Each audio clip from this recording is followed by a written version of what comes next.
Super Mario Bros. Is one of the most recognizable video games ever. From what originally was just created as a 2D side-scroller to literally having its very own movie, I think it's important to take a look at its very long history.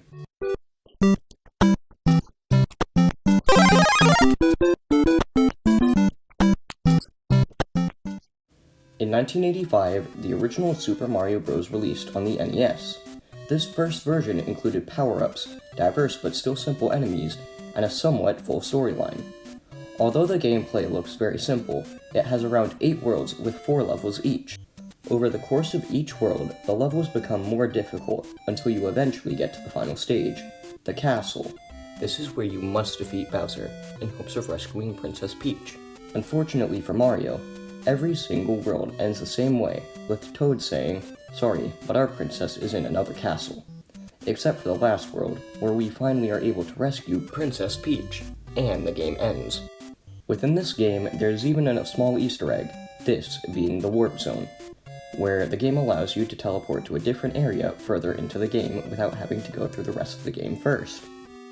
Over the rest of the decade, 2 more Super Mario Bros. Games would come out, each having a new set of levels and worlds, while still keeping the same idea of a 2D side-scroller. Although technically, Super Mario Bros. The Lost Levels wasn't released in the US because it was deemed too difficult for Americans, so we never actually got the real Super Mario Bros. 2. Super Mario Bros. 3, on the other hand, would finally have its own set of levels, and not take any from a previous game. Throughout the next 33 years, many more of the 2D side-scrolling Super Mario Bros. Games would be released, with the final one currently being Super Mario Bros. Wonder. Although, most of them have different levels and power-ups added to them to make them more fun and enjoyable, they all follow the same storyline of Peach being captured and Mario and friends going through the worlds to rescue her from the King of the Koopas, King Bowser. So that's why I won't be covering every single one of them. Released in 1996 on the N64, Super Mario Bros. 64 would become one of the most important games ever created, with it being one of the first Mario games, / games in general, being fully 3D. Super Mario 64 increased the moveset of Mario by allowing him to punch, kick, dive, long jump, and ground pound. Unfortunately, the ability allowing Mario to punch and kick is only in this game and the DS version. There was a planned sequel to the game, but it was scrapped due to it being coded for the disk drive, which ultimately ended up failing. The story of Super Mario 64 begins with Mario being invited to the castle, where we find out Peach has been captured by Bowser. Throughout the game, Mario must collect at least 70 stars to defeat Bowser and save the princess. But, for those who 100% the game and get 120 stars, there is an Easter egg where you're able to find Yoshi at the top of the castle, which can only be accessed by unlocking the cannon in the main outdoor area in front of the castle. Super Mario Sunshine is the second fully 3D Mario game, although in this game Mario is given Flood, which is important to the game's moveset. Flood allows Mario to shoot water at enemies, allowing them to take damage, and to be able to hover in the air, allowing Mario to collect items that may be high up. Flood also allows Mario to, in general, move much faster than before. This game's story focuses on Mario as Toadsworth, Peach, and him all plan to take a vacation on Isle Delfino. Unfortunately, once they arrive, they find a strange goop that is covering the landing strip for the plane. This is where Mario acquires Flood, which he is able to use to get rid of the goop.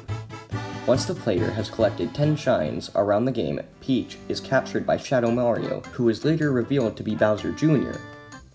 Unlike earlier in the game though, Mario is unable to save Peach from Shadow Mario, and he ends up having to collect at least 50 shines to defeat Bowser and save Peach.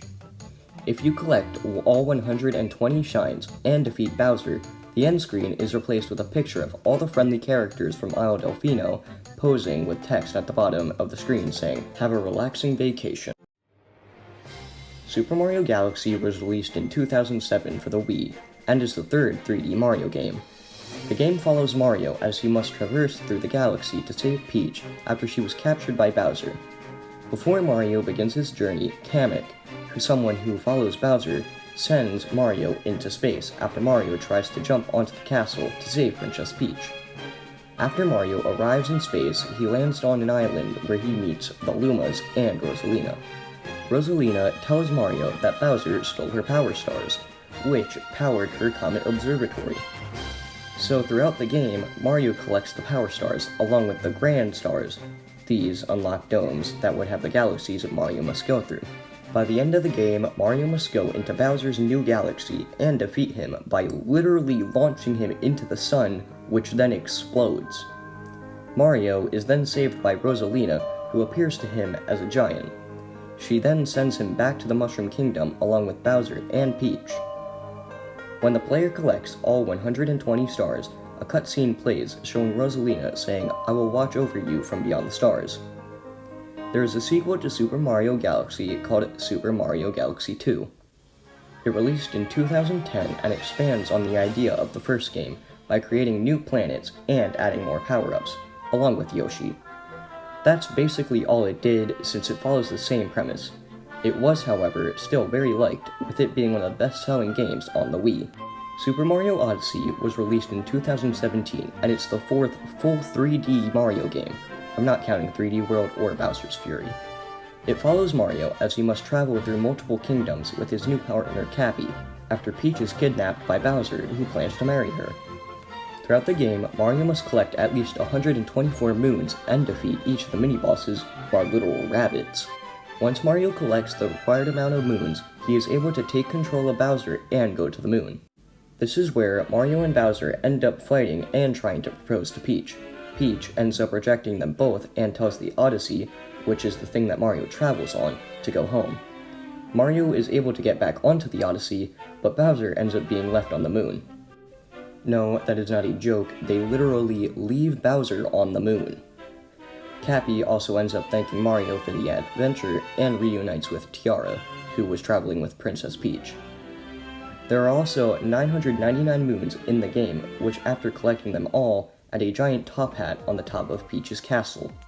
On April 5th, 2023, the Super Mario Bros. Movie was released in cinema, and was regarded by fans who watched it as one of the best movie adaptations of a video game, although critics said it was a shallow attempt to capitalize on the franchise's success. Currently, as of recording this video, there has been one new mention of a movie. So, as it stands, this is the entire history of Mario.